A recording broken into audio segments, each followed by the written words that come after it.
All rise, please.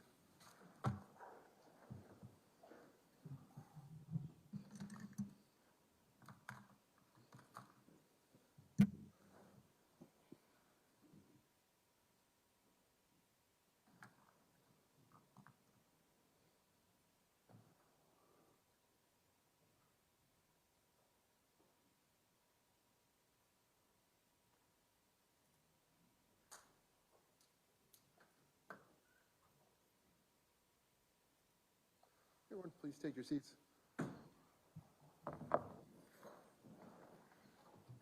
Well, welcome back, ladies and gentlemen of the jury and members of the public in the gallery. We're back on the record with the state's case and the state's next witness, Mr. Tiffin.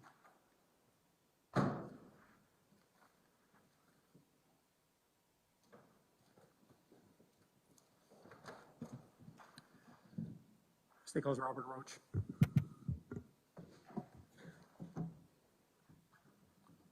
You solemnly swear or affirm that the testimony you're about to give will be the truth, the whole truth, and nothing but the truth, so help you God, or under the pain and penalty of perjury? I do. You may be seated, and please state and spell your name for the record. My name is Robert Roach. First name, R-O-B-E-R-T. Last name, R-O-A-C-H. Mr. Roach, how are you currently employed? I am currently self-employed. Doing what type of work? Music pedagogy. I teach music. You started self-employment when? My studio opened August the 1st of this year. And prior to that, how were you employed? I was employed as a police officer with the City of Milwaukee Police Department. And how long were you a police officer with the City of Milwaukee? Approximately 6.5 years. And why did you leave the department? I left the department to open my music studio, which had been a plan of mine prior to entering service. During the period of time you worked as you were a police officer, correct? Correct. Were you assigned to a specific district? I was assigned to District 6. And that covered what area of the city? That covers the south side of the city, the far south side of the city. You were a uniformed officer? Correct. And as a uniformed officer, when you are dispatched to a location, well, let me ask this question. As a uniformed officer, you have cameras, correct? Correct. Explain how those work. How are they activated? So the body-worn cameras they were previously mounted to shoulder, and then there is a button you press and you turn it on. You know why you're in court this afternoon, correct? I do. And in your own words, how come? I am here to give testimony to what I witnessed and handled during a call for service. This call for services was to where? I believe the address was 4502 West Cleveland. Is that the city, county, Milwaukee? It is the city and county of Milwaukee. And to the best you recall, this was a call the morning of April 19th of 2020, correct? Correct. Were you by yourself or did you have a partner? I was not by myself. I was with my partner, Officer Mark Sharametta. And who was driving the squad, who wasn't? I believe Officer Sharametta was driving the squad. I was the passenger. And when you get a call, how does that information come to an officer? How did it come to you on that morning? So when you're dispatched by a call, a dispatcher comes over the radio, calls your squad number, you respond, and then the computer-aided dispatch system for the computer in your car starts giving you information. It pulls over the call. And do you recall what the nature of that dispatch was the morning of April 19th? I do not remember the call type specifically, no. What do you remember happening after getting the call? We began heading towards the location with audible siren and emergency lights operating. Correct to say you eventually got to the location, correct? Affirmative. And when you first got there, what do you remember seeing? The first thing I remember seeing was a gentleman standing at the end of the driveway wearing a blue shirt. He had a cut on his eye. And what do you remember happening then? So we started asking questions to assess the situation and what was happening. The individual outside told us that the residence was owned by a police officer. He told us that they were all inside and that they had Joel subdued inside of the residence. The police officer who you were told this was the residence, did you know that person? No. So you get this information from the person standing with the blue shirt at the end of the driveway? Yes. What do you remember happening then? So me and Officer Shemetta began walking towards the residence. We got to a side door which led into the kitchen. I asked if there were any dogs in the house, just to make sure we weren't going to open the door and maybe get attacked by a guard dog who didn't know who we were. And he said, no, it's just a little dog. And then we went into the residence. Who went in? I went into the residence. Officer Shemetta also entered the residence. Who was the first person to go in? I was. And was your body-worn camera operating at that time? It was. Do you recall what room you walk into? It was the kitchen. And when you walk into the kitchen, what do you recall seeing? I recall seeing one subject on top of another subject over his back. So that was the first thing that I recall seeing. I made a statement saying, well, I'm guessing that's to the effect of, I'm guessing that's Joel beneath you, and that was later identified as Joel Acevedo. Do you see anybody else after seeing the person on the ground and a person on top? To be honest, to my recollection, my own recollection, I don't remember. I remember being focused on the person on the ground and the person on his back, but there was a second person in the room. The person on the ground, that person is on the ground, position how? They were on their stomach, laid flat. And the other person, did you ultimately learn who that other person was? We learned the identities of all 4 people that were present for the incident. The person that I was most focused on was identified as Mattioli. Matthew or Michael? I'm sorry, Michael. When you walk in, how is Mr. Mattioli positioned with respect to the person you identify as Joel? So when I walked in, Mr. Mattioli was on top of Joel, and when I looked, I stepped over and looked. It appeared to me as if he had his arm underneath him, around his neck, and his other arm up above it. His arm being, Mr. Mattioli's arm was under Joel's neck? It appeared to be to me, yes. And when you say his other arm, are you talking about Mr. Mattioli's other arm? Yes. With respect to Mr. Mattioli's torso, what did you see that, where was that in relationship to Joel? It appeared to me that they were stacked, that he was stacked on top of him. So lying on top of him? Yes. I'm sorry, I didn't hear you. Lying on top. Thank you. And your answer was what? Yes, that is how it appeared to me. What did you do then? I remember asking if he was breathing, something to the effect of saying, he's breathing, ain't he? And after reviewing, I don't remember hearing an answer from him from my own memory, but after reviewing my body camera, he responded and said he didn't know.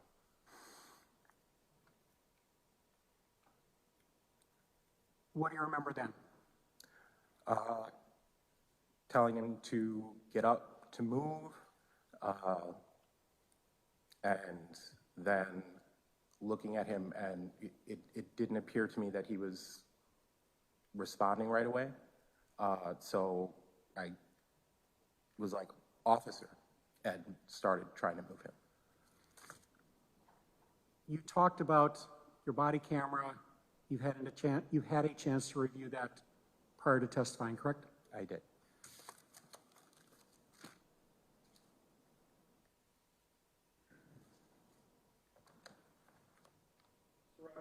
Yes, it has an exhibit sticker number 2 on, correct? Correct.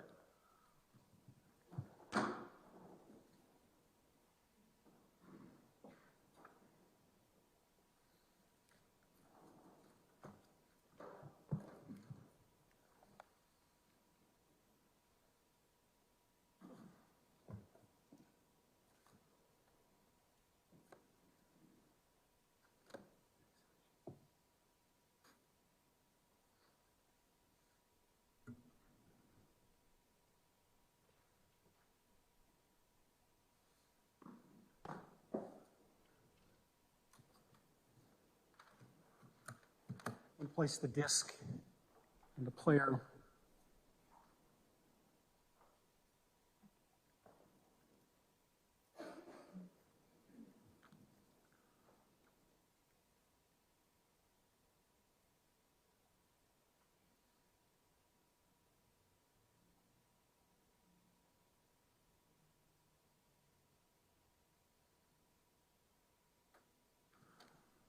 I'm going to open up the file, Roach VCR. Other than 3 files, I'm going to open up the first file.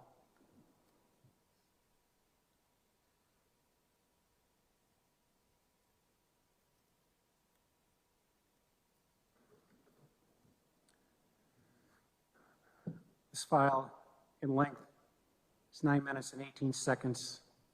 I'm going to advance to approximately 30 seconds.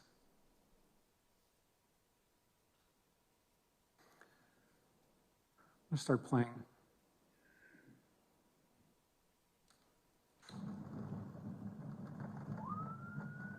You're right. I stopped at 37 seconds. Mr. Roach, the profile you can see, that's you, correct? Correct. And the camera is affixed to your right shoulder? Correct. I'm going to continue playing.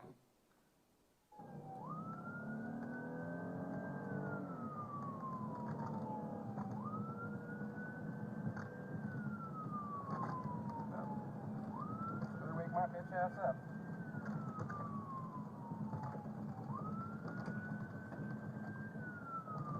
Thanks for Barry. The most gangster of all bears.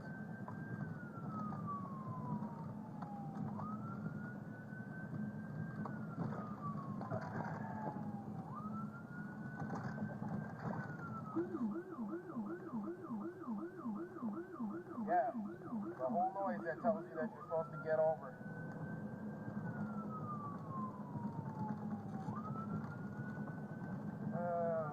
Subject to scene subject is Joel. He's a white man who is Hispanic.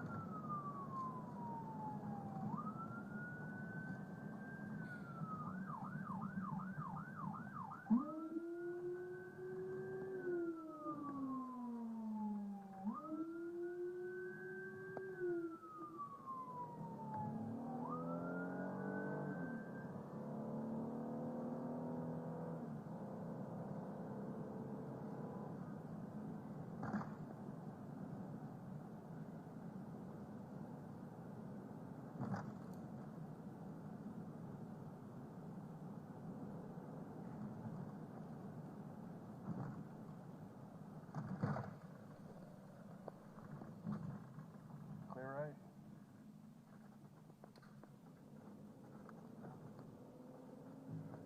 Well, there's a guy standing outside.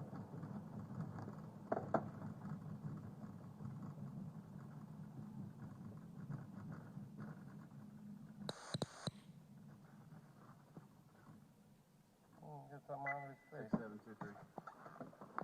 Hello. What's your name? I'm Chris. You're Chris? Hey, Chris, do me a favor, man. Take your hand out of your pocket for me, okay, bud? Thanks.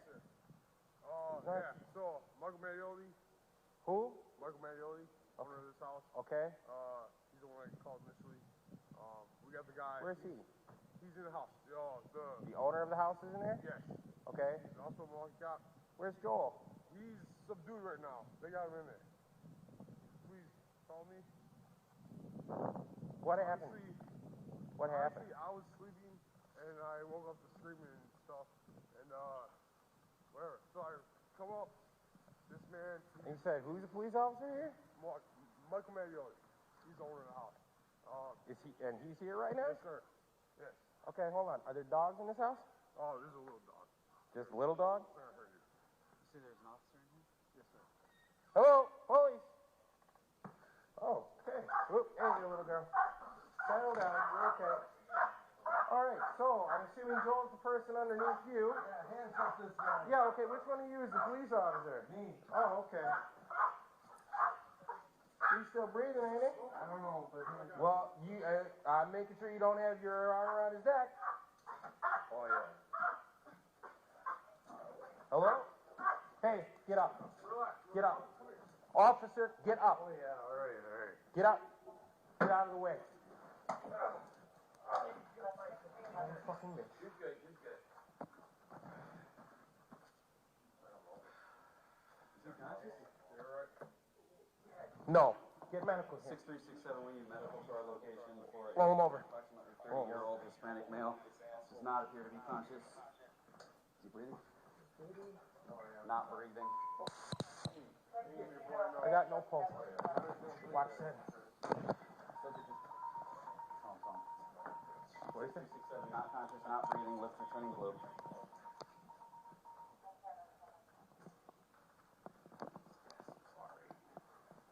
Start compressions.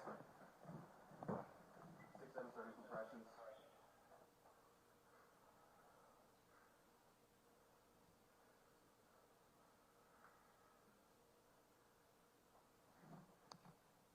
Six, 3, 6, 7. If we get another squad on the way here. Check his pulse. Yeah, we did that. You got one behind you. You? Who lives here? Me. This man right here. Everybody was in the house. Yep. I need him to go and sit in your car. You need to go with Officer Bozek. You need to go with Officer Bozek. Go with that officer. Let me step out too, sir. No, I want you to have a seat. All right. Tell medical to step it the fuck up. 6367. We need medical to step it up. Stop, please.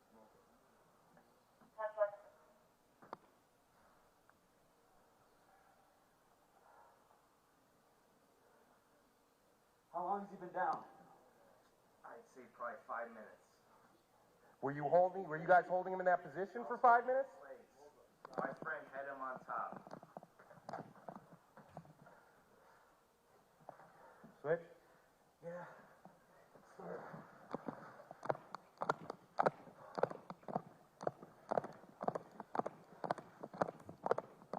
Stop at 6 minutes and 25 seconds into the file length. Mr. Roach, what was just played? Those are the events that happened that morning, correct? Correct.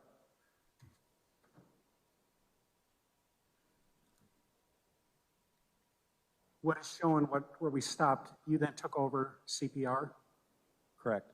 and medical had been called, correct? Correct. And what do you remember happening then? I continued delivering compressions while my partner, Officer Sharmeta, went and got an air mask so he could deliver rescue breaths. And then what happened? He continued CPR. Officer Romero had arrived on scene. She stepped in to take over compressions for me. I stepped out, and I believe I saw Officer Connor and told him to go in and assist with breaths. I stepped outside, was looking for our scene supervisor. I found the supervisor, Sergeant O'Brien, and then I went to advise him of what was happening. And then you could turn off your camera so you can have a consultation with your supervisor, correct? Correct. And did you do that? I did. Medical, in this case, would have been members of the Milwaukee Fire Department? Correct. And did they arrive? They did. Correct to say they basically take over medical treatment? Correct. And your responsibility at that point in time is what? Information gathering, getting the names, dates of birth, address and phone number of other people who were witnesses there, and generally preliminary investigation, and then looking after scene security.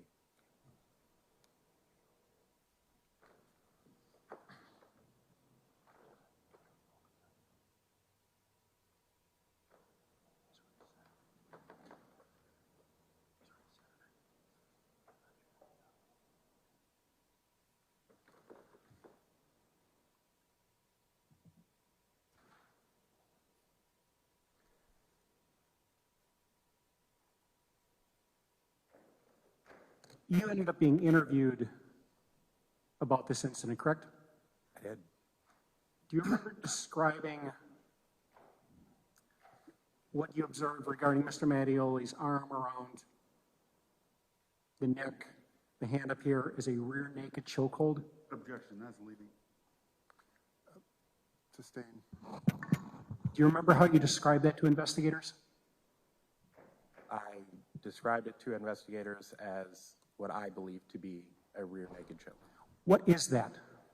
My understanding of it is when you take your arm across somebody's throat or neck, take your opposite arm, create kind of like a fulcrum here, like a lever, and then apply pressure. From where you were standing, though, and what we're looking, could you or could you not tell whether or not there was actual pressure on the neck? There is not a way for me to tell if there was actual pressure on the neck, no. With respect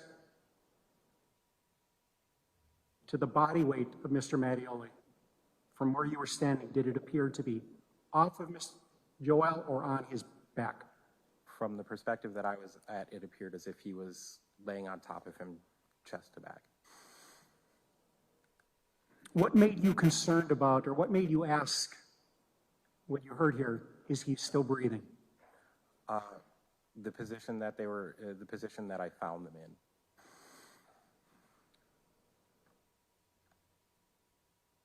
And Mr. Mattioli's response to that question to you was what? When asked if he was still breathing, Yes. I don't know. You don't know what he said, or is that those? No, I believe his response to me was, I don't know. Then the video shows you checking the neck of Joel, correct? Yes, I went to try to check and see if I could feel a pulse. And what did, if anything, did you find? I did not feel a pulse.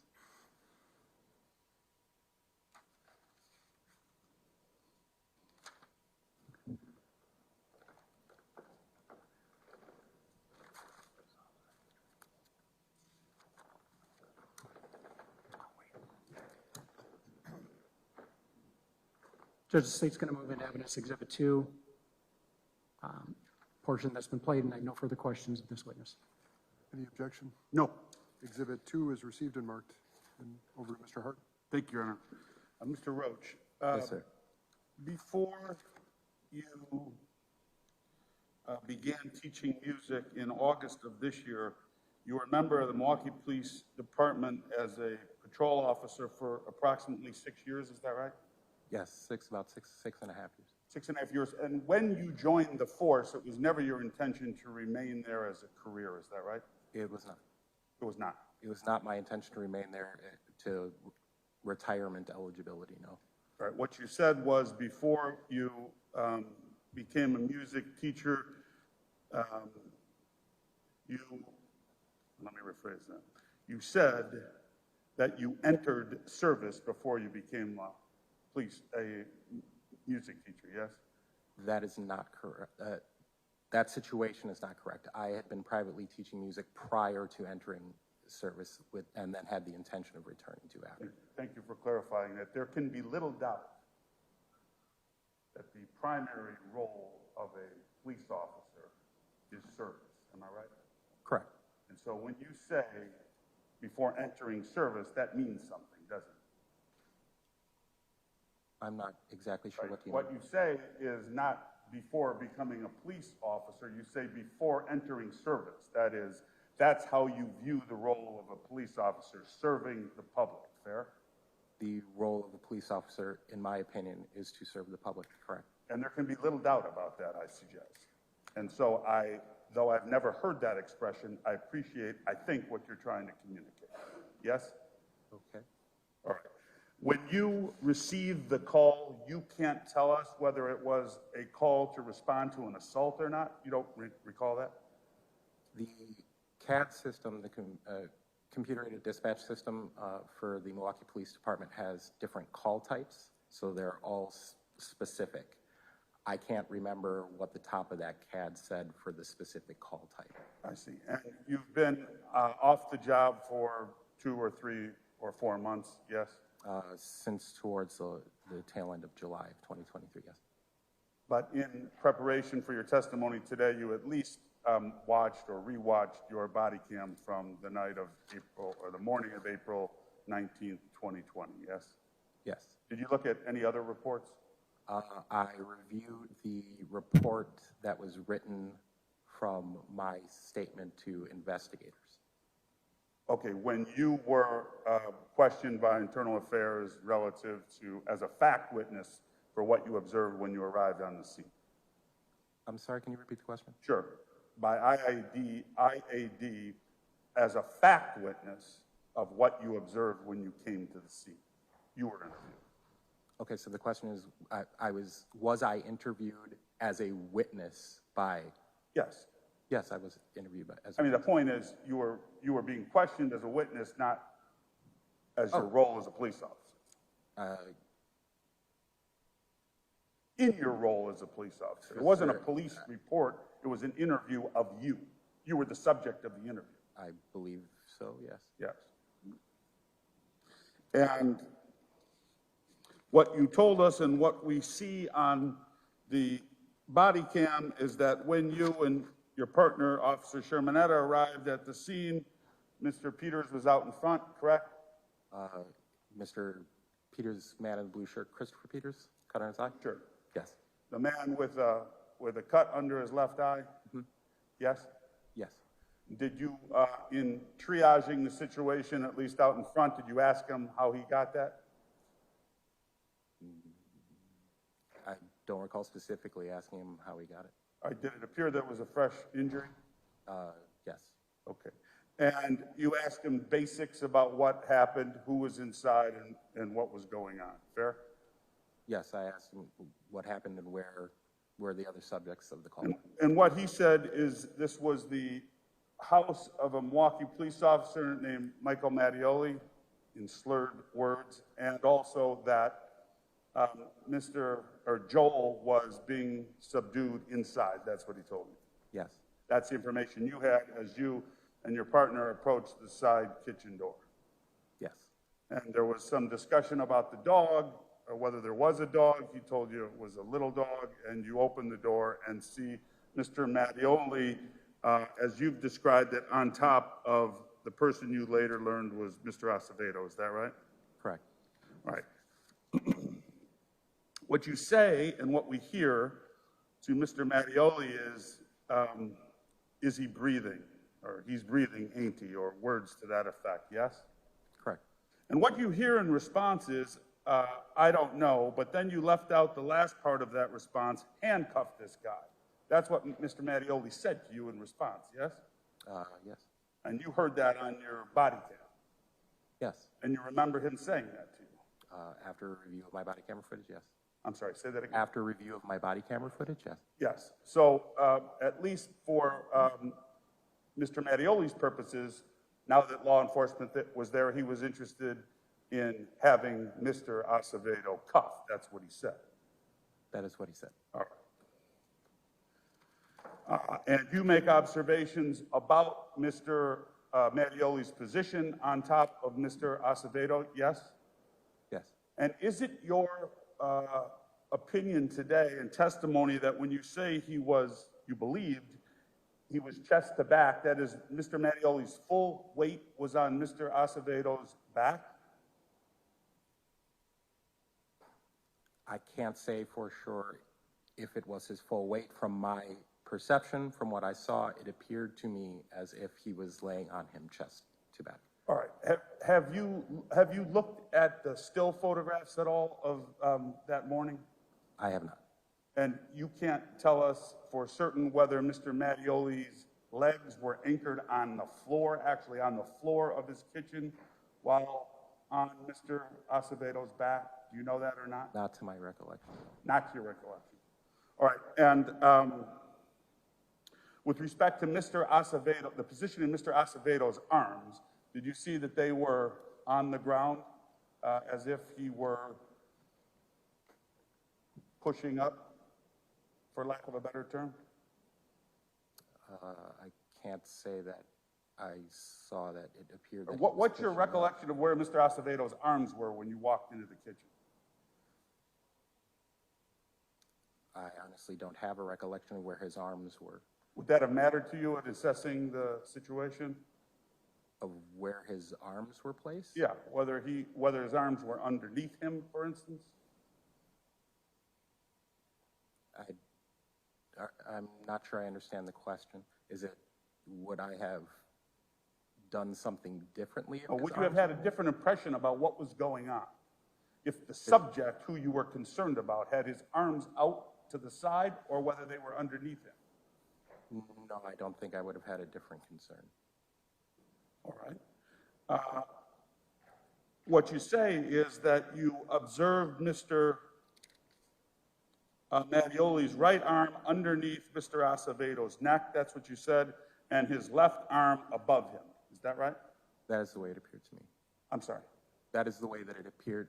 Okay, so above him in what fashion? Well, I just wrote down what you said. His left arm was above him. That's what you said on direct. Okay, so what I saw when I walked in was not his arm raised up, No, I if that's understand what you're asking. Well, I'm just using your words. Why don't you tell us what you mean? When you said his left arm was above him, what did you mean? I don't, I understand you don't mean his arm was up here, but. Okay, so what I mean is in a fashion like this. Did you so see? His hand would have been above. This, what it appeared to be to me was his right arm was underneath him, underneath his throat, neck, and his other arm was up here. That's what I mean by above. It wasn't, so I don't recall it being flat out. Just so the record's clear, when you say up here with your left arm, you're bending it at the elbow and you are motioning as if It is a 90-degree angle. 90-degree angle. Or approximately a 90 Yes, degree. and it's your recollection that Mr. Mattioli's right hand was holding his left arm or left bicep? Is that what you're telling me?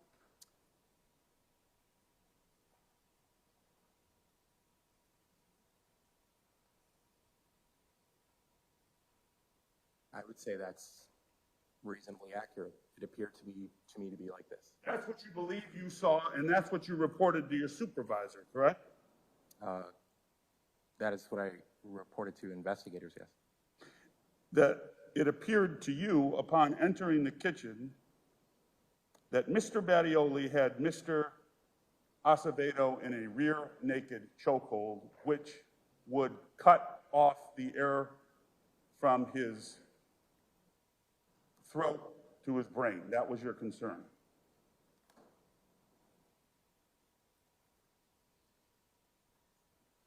I'm sorry, I don't know how you mean my concern. When I was explaining what I believed I saw, are you asking me if I was concerned that that is what he had done? He had cut off the air to his brain?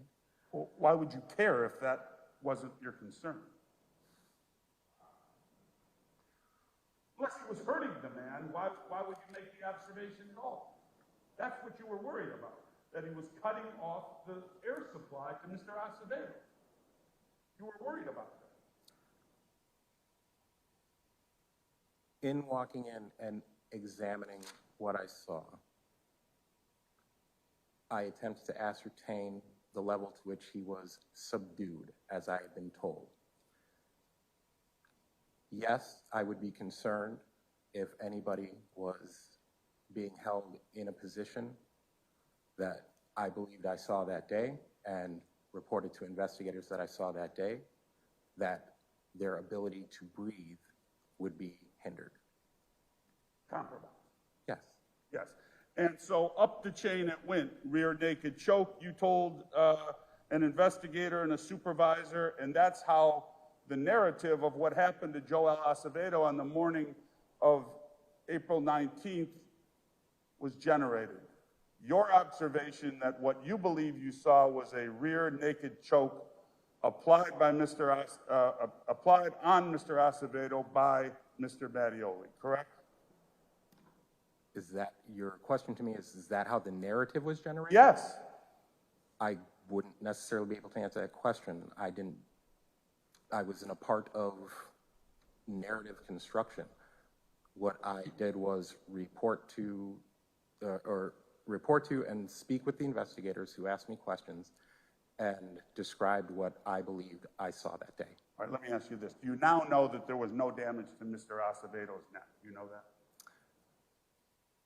The only information that I have regarding the damage to Mr. Acevedo's neck is I believe it was a clip from opening arguments that I saw on the news, and I believe somebody said that there wasn't damage to his neck.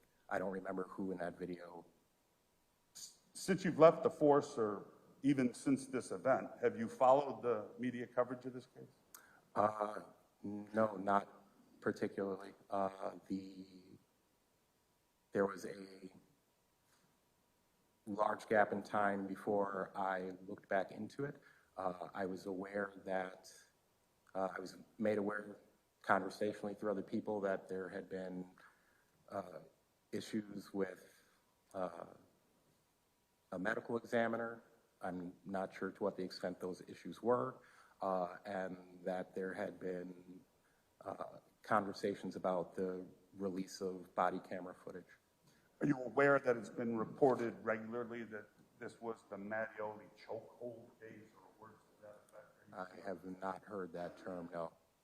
Do you think, if you have an opinion at all, that narrative, that this is the Mattioli chokehold case, is the product of this observation that you made upon being interviewed about what you believe you observed when you walked in the house that morning? Objection, relevance. Overruled.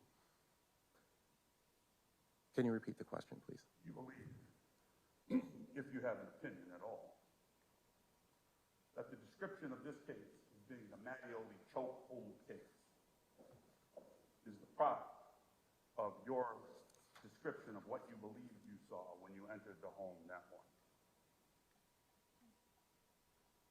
I suppose I don't have an opinion. There's no way in my estimation for me to know if my description of events is what caused other people to label it in such a fashion. You will concede that you could not tell if Mr. Mattioli was actually applying pressure to Mr. Acevedo and his neck when you entered the home?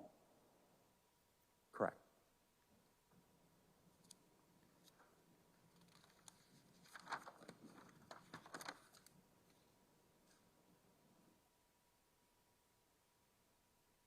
Have you ever spoken to your partner, Officer Shermanata, about what you believe you observed when you came to the scene?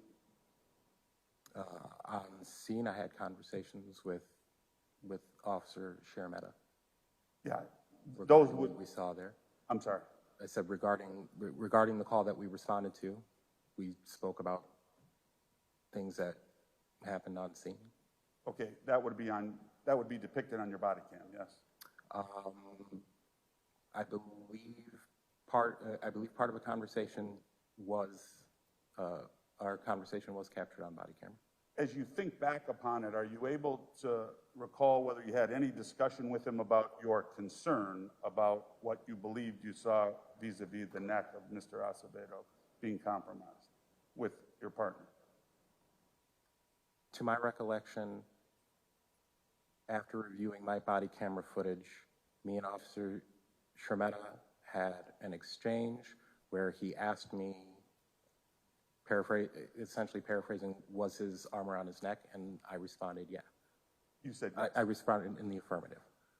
I don't remember the exact word that I used. That you believed his right arm was underneath his neck or around his neck, or? We didn't specifically say what arm. He just said it was, to paraphrase, was to say he asked, was his arm around his neck? And I responded in the affirmative. Okay.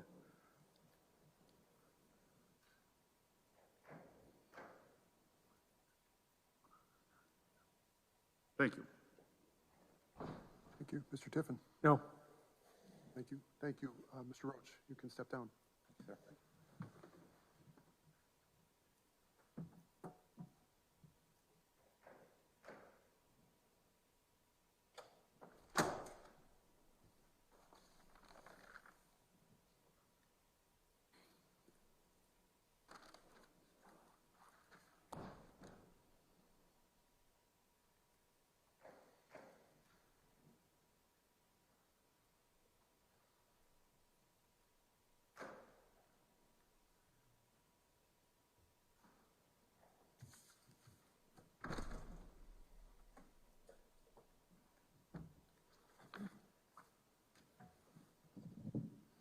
You solemnly swear or affirm that the testimony you're about to give will be the truth, the whole truth, and nothing but the truth, so help you God, or under the pain and penalty of perjury? You may be seated, and please state and spell your name for the record. Eric DeFord.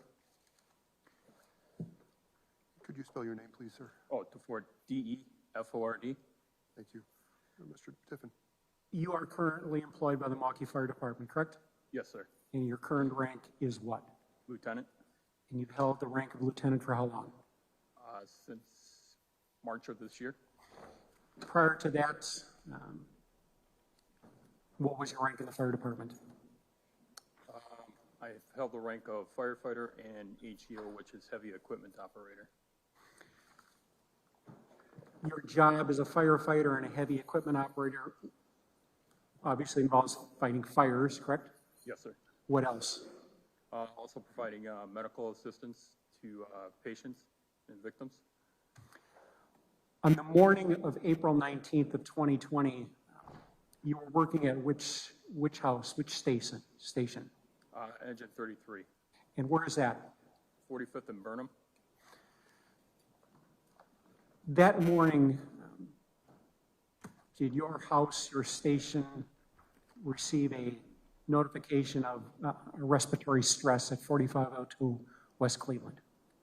From what I recall, or from what I can recall, yes. Approximately what time, if you recall? That I do not recall. You responded to that, correct? Yes, sir.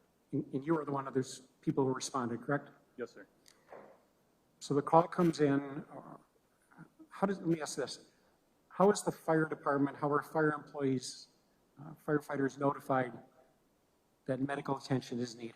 What's the process? If it's for medical assistance, the tones go off in the firehouse. It states what the problem is. It could be trouble with breathing, depending on what the victim's having trouble with. And then it gives the address, and then we get onto the engine and we respond. To your recollection, were your engine, the first medical responders to that location? We were the first MFD unit on scene, yes. MFD, Milwaukee Fire Department? Yes, There were squad cars there at that time, is that correct? from what I recall, yes. Upon arriving, what did you do? Upon arriving, I grabbed our medical bags, our medical equipment that we take in, walked up to the house that the address came in for, walked into the door, and there we saw the victim.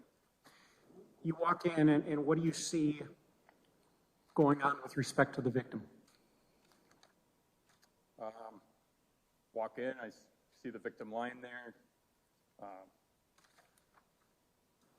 unresponsive, check for a pulse, no pulse, CPR was started. When you walked in, was CPR being administered by anybody at that point? At the time before getting here and looking at the report, I didn't remember that, but then looking at the report, it says CPR was initiated before our arrival. By whom? Police, MPD. Basically, when the fire department arrives, it becomes your responsibility to take over and provide medical treatment. Is that correct? Yes. The victim, what do you end up recalling doing? From what I recall, taking a pulse to find out if there was still a pulse. Were you able to find a pulse initially? No. So what do you recall happening then? Then I started compressions, and as a team, we start doing what we need to as far as starting compressions, starting ventilations. The officer on duty that day starts filling out reports, or starts kind of taking like a timeline of reports and what we're doing at certain times. And by compressions on the chest, correct? Yes, sir. And you're trying to get what with the patient? We're trying to get a pulse back. What do you remember happening? I remember doing CPR.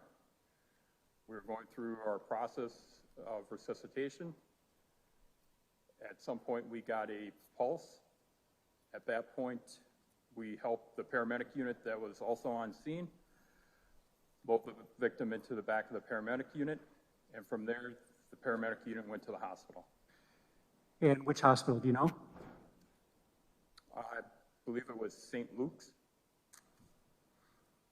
Do you recall how long medical treatment was being provided to the patient before you regained a pulse? Before we regained a pulse? Yes. No,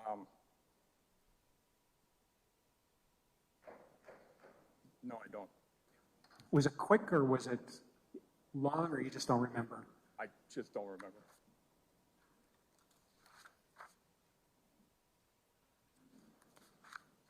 What's a radial pulse? Radial pulses where it's taken on your hand. Is that where you, when you're checking to see if you got a pulse, is that where you check, or do you check the neck? You check a radial pulse, and you also check a for carotid pulse also. You did not accompany the paramedics to the hospital, is that correct? No. You stayed at the scene, collected your stuff, and then left, is that right? Yes. No other questions? Thank you. Mr. Hart?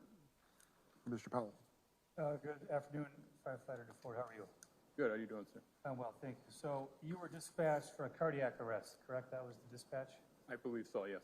All right, and that means the heart wasn't beating. That was the call, correct? Yeah. And when you got there, that's what you found. You said the victim, that's Mr. Acevedo, on the ground, correct? Yes. All right, and he's in asystole, or his heart's not beating, correct? Yes. All right, and that can occur before breathing stops, right? I believe so. Yeah, cardiac arrest can lead to respiratory arrest, right? It's just a yes or no. Yes. Okay. And vice versa, respiratory arrest can lead to cardiac arrest. Yeah. All right. In any event, you begin measures to continue CPR, and you're able to get a pulse back around 8:01 a.m. Is that consistent with your recollection? I'm sorry, can you repeat that? Sure. You got a pulse back from Mr. Acevedo, correct? Yes. Around 8:01 a.m. Is that consistent with your recollection? Time-wise, as far as that, I do not recall. Okay. And do you recall it taking some time to get inside because you and your colleagues took some time to don PPE, protective gear, before going into the home? Yes, we did, because it was at the beginning of the COVID. Right. Is that delayed you by just a couple of minutes? Is that right? Probably just a minute or two while we were down there, because I believe it was either gowns or we were wearing Tyvek suits at the time, depending on what the department provided for us. All right, and so you get inside and begin assistance with Mr. Acevedo. And based on your experienced EMT as part of your job, right? Yes, sir. And you know that a symptom of cardiac arrest can be gasping, correct? Yes. But you didn't hear any of that at that time, correct? No. Cardiac arrest had already taken some time prior. Yes. And when, you don't know? No idea. Okay, and you arrived at approximately 7:50, is that about right? Time-wise, I don't. Okay. I can't answer to that. Okay, thank you. Yep. Thank you. Mr. Tiffin? Nothing. Thank you. Thank you, Mr. DeFord. You can step down.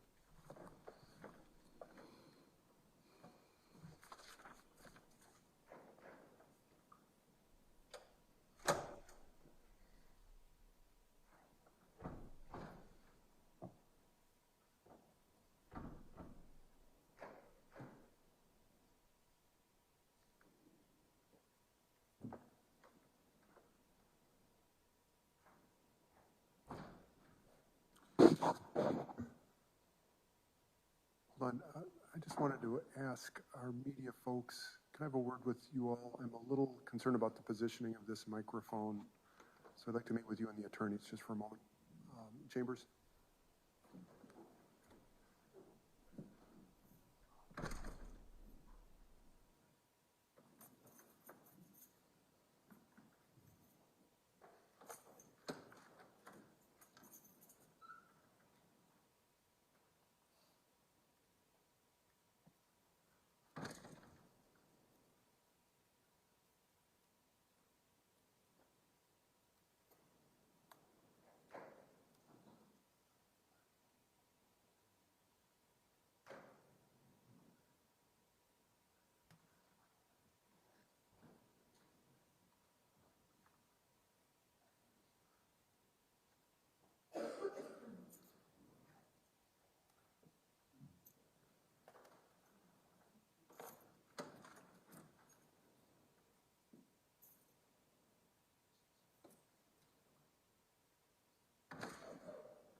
Folks, we're just waiting for the next witness.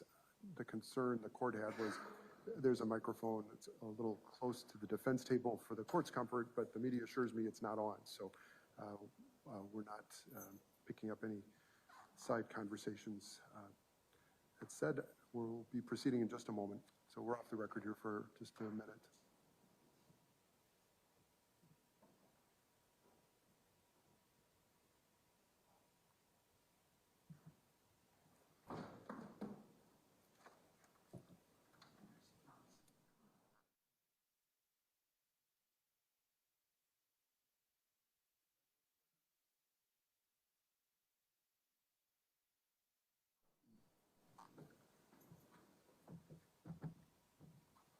Do you solemnly swear that the testimony you're about to give will be the truth, the whole truth, and nothing but the truth, so help you God, or under the pain and penalty of perjury?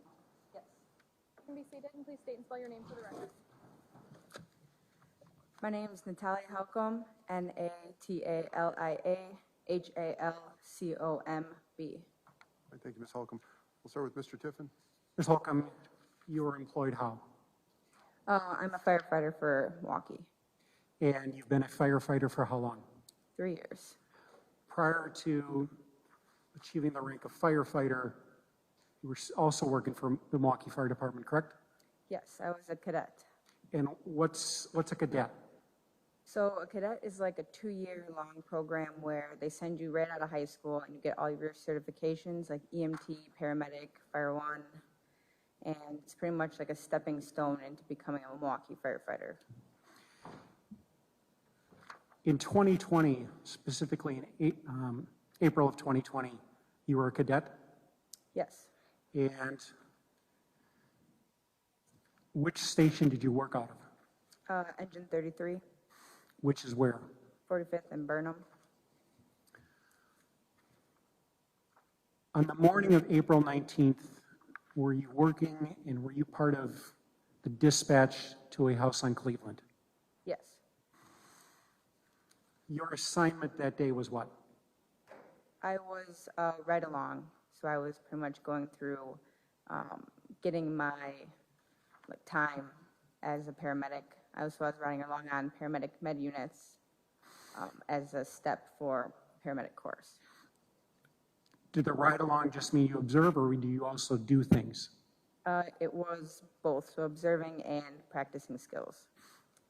And if you recall, what was the reason firefighters, paramedics were dispatched to this house? It was for P&B, so pulseless and not breathing.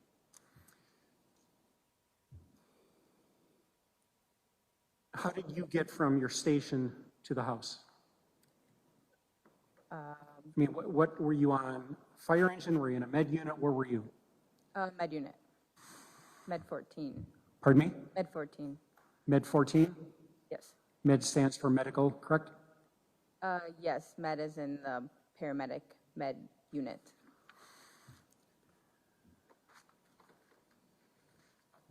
You arrived, correct?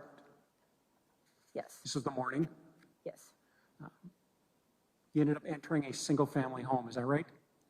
Yes. And what did you do? I had first arrived on scene and pretty much initiated giving the IO, which is a needle that goes into the bone to give medications. So you're inside where the patient is, correct? Yes. Did you later learn that patient's name? I'm sorry? Did you learn the patient's name? No. The patient, though, is in, if you remember, what room? The kitchen. And are there other medical personnel, members of the fire department in there at that time? So the engine had arrived first and they were already inside. So they were at the head of the patient at the time and already giving compressions. And then you come in, and when you walk through the door, where are you? I am at the foot of the patient, so that's where you would insert the IO. So right when you walk in, there is a side door, and I was right closest to the side door at the foot of the patient. So the patient's feet were near this side door? Yes. You've testified you administered a drug, correct? Yes. And what's the drug? Epinephrine. It helps to engage the electrical activity in the heart. And that's administered where? So how it was administered that day was through the bone. So you pretty much drill into the shin of the bone in order to get medication that way. Usually it would be sometimes if they can get an IV, but since we weren't able to get one at the time because he had been dead, and we wanted to get the most effective, fastest way to get that medication to him. Is this with a needle? Yes, and a drill, essentially.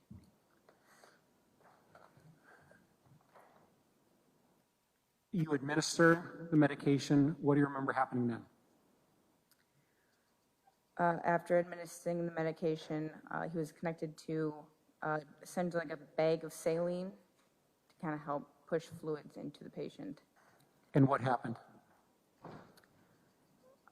They continued CPR. They were bagging the patient as well, and we pretty much continued that cycle until pulses came back.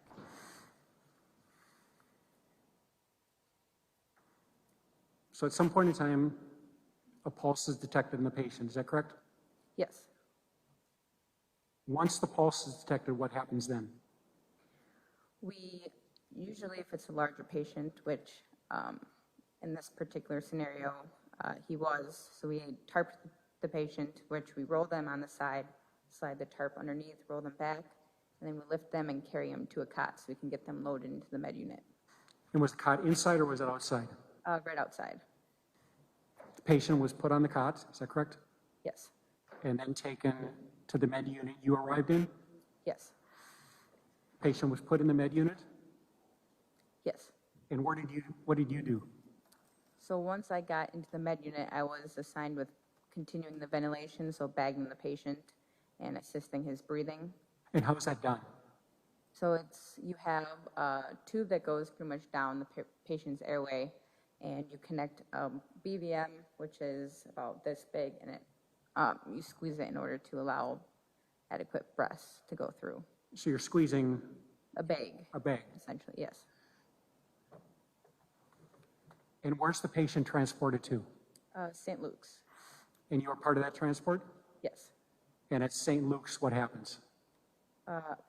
At St. Luke's, they're transferred care to the nurses, doctors on call at the time, and from there, we have no responsibility of what happens next. Fair to say they take over and then your role is done and you So leave? we wheel them into a designated room that is assigned for every person that goes through either private or med ambulance, and we can help transfer them to the cot inside the room, and then doctors and nurses will take over bagging. They will usually replace our bag with their own, and they will continue doing any other care that's needed. Judge, no further questions. Thank you. No questions, Your Honor. All right, thank you, Mr. Powell. All right, thank you, Ms. Helcom. You can step down.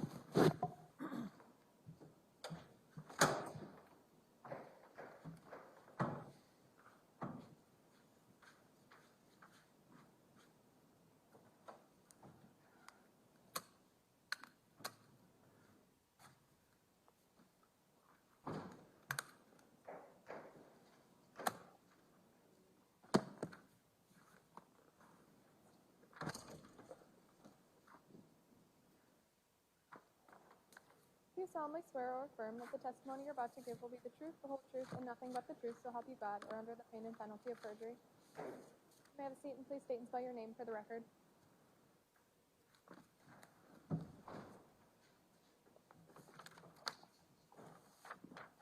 Ronald Stephen Lagash, L-A-G-O-S-H. Thank you, sir. We'll start with Mr. Tiffin.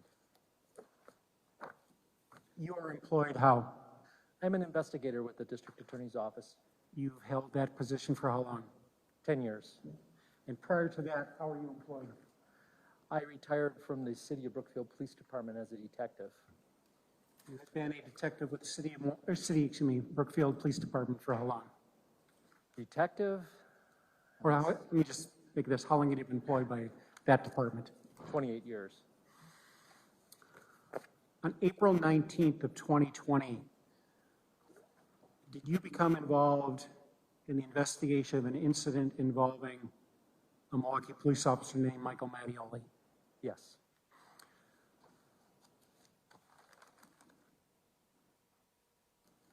At some point in time, the residence, 4502, later on was entered and photographs were taken. Is that correct? That is correct. And you didn't take the photographs, did you? No. You were inside the residence, though?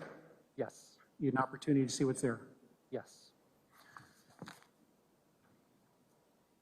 Nothing has to be described, please. I'm just going to ask you to look at these exhibits 4, 5, 6,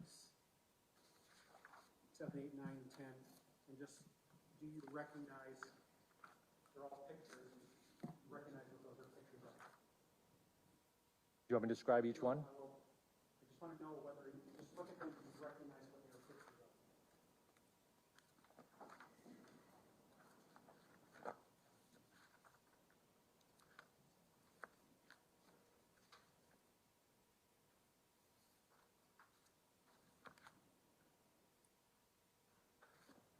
Those are pictures of the Mattioli residence, the interior. I'm going to put them on the monitor.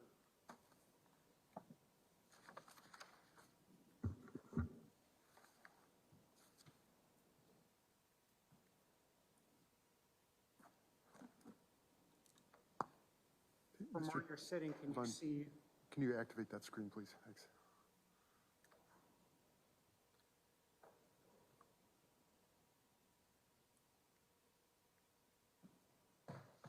Can you see by the monitor? I can see that monitor, yes. On the monitor right now, there's a picture, it's been marked Exhibit 4, correct? Correct. And what is that a picture of? That is a picture from inside the residence in the living room, taking a picture of the front door. Does that picture capture what you saw in that residence when you were there on April 19th, 2020? Yes. Exhibit 5 is another picture. Do you recognize what this is a picture of? Yes. What is that a picture of? That is a picture of the stairway from the upstairs looking down, down the stairway. Where I'm pointing, sort of at the bend, what did you observe there? There was a lampstand, a tall lampstand, almost as tall as I am, giving an approximate height, that had been knocked over and into the wall, causing damage to the wall, and was laying on the floor. Now put up another picture. It's marked Exhibit 6. What is that a picture of? That is from the bottom of the stairs of the same lampstand and the stairwell.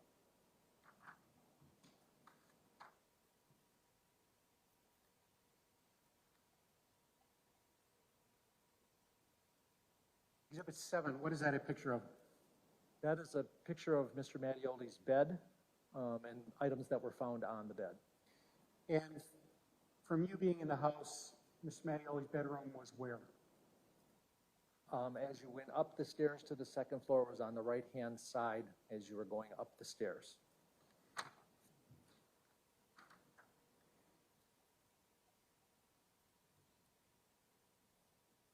Exhibit 8 is another picture. It's a picture of what? That's the foot of Mr. Mattioli's bed, taking a picture of the items that were found on the bed.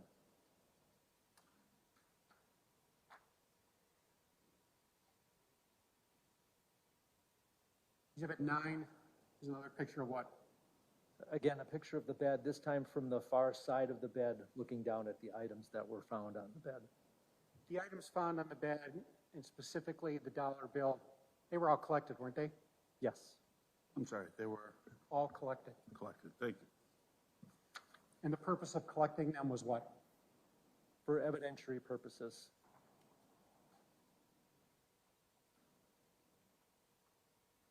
Finally, this picture, which has been marked Exhibit 10, that's a picture of what?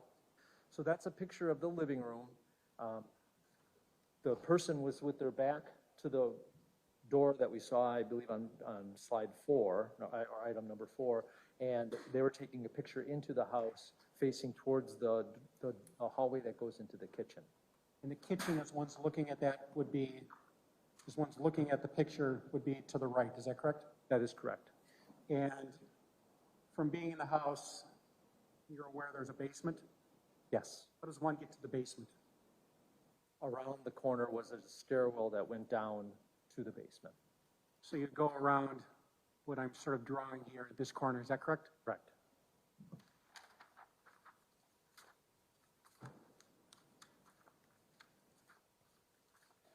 These 7 exhibits, do they all accurately reflect what you observed when you were inside 4502 West Cleveland on April 19th, 2020?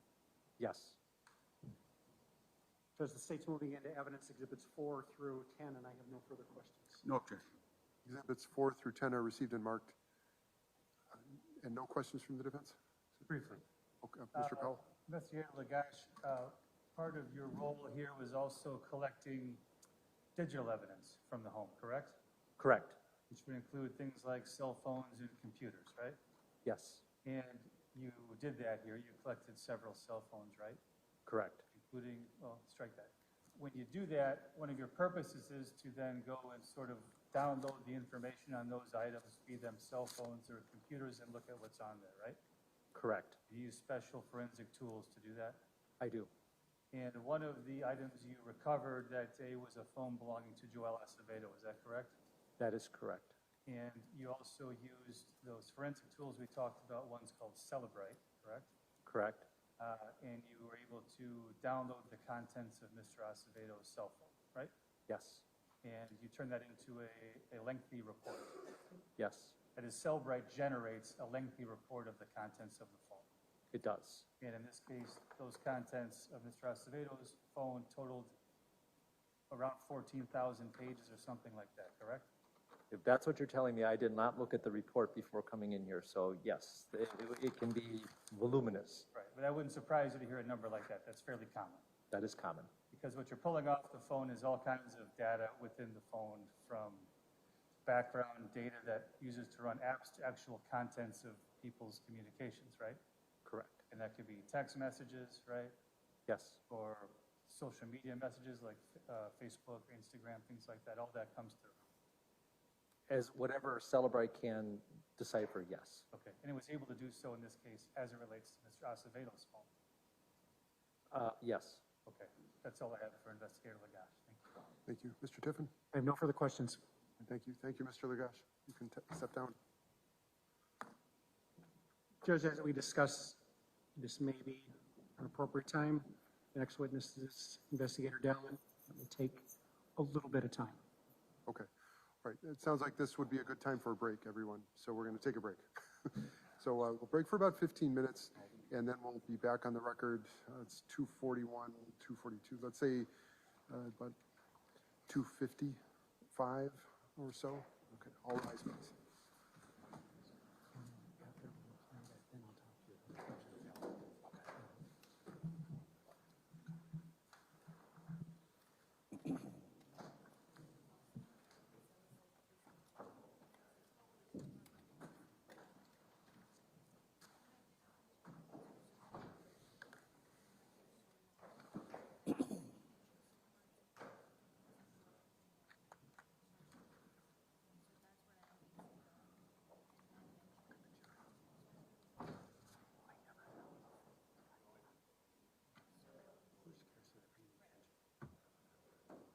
Everyone, please take your seats. Was there anything else for the record, Mr. Tiffin? No, we just had a brief sidebar. It had to do with a microphone. The news professional said it's not working. I think that was it. And then we just discussed this would be appropriate time for a break. Mr. Hart? Nothing further. Thank you. I agree. Okay, everyone. Thanks. We're on break. Recess for about 15 minutes. 15? Yep. Thanks.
So Judge, here's where, for the rest of the afternoon, I have Investigator Dallin.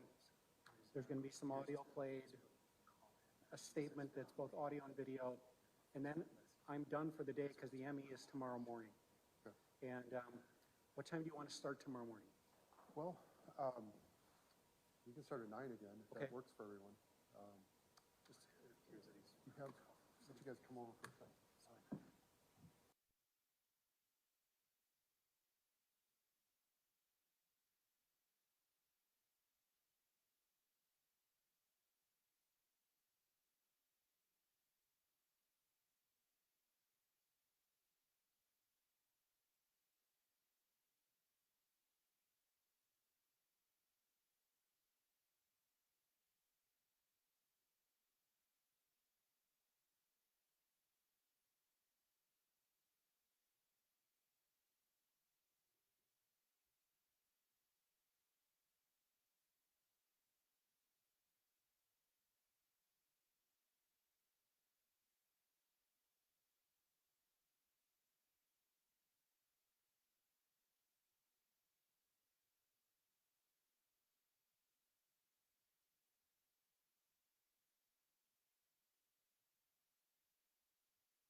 All right, everyone, we're back on the record, and the jury is still in the jury room. Was there anything the parties want to address before we bring the jury back?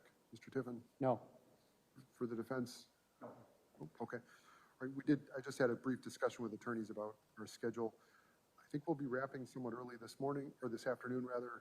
We'll start tomorrow morning again at 9. We will be finishing somewhat early tomorrow afternoon, and then we'll be going into Thursday. It appears Friday as well. So I'm going to ask the jury to come back in.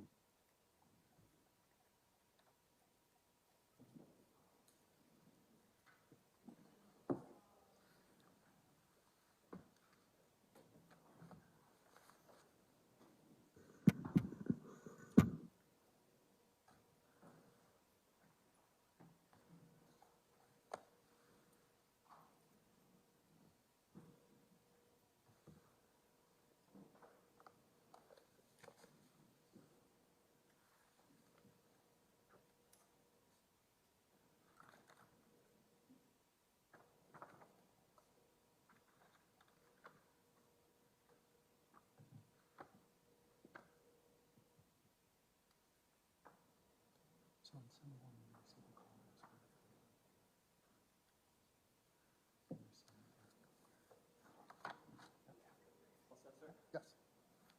All rise for the jury.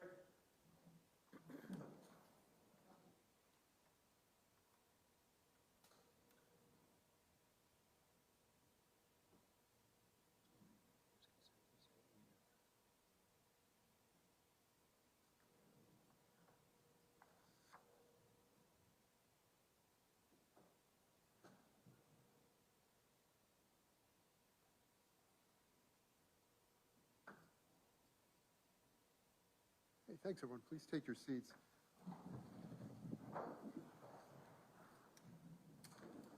So before we continue, members of the jury, I did just want to discuss the schedule with you. We'll be finishing a little bit early today. That is the good news. And tomorrow we'll be finishing early as well. I know we have one individual with an appointment tomorrow, and that will be accommodated. So I also want to advise you, it does appear pretty definite we'll be going into Friday. And I want to make sure if anyone has a conflict Friday, I know we've talked about this already, but make sure you clear it because now it appears we will be going into Friday. So be prepared for that. That said, we're continuing with the state's case and Mr. Tiffin. State calls Investigator Dallin.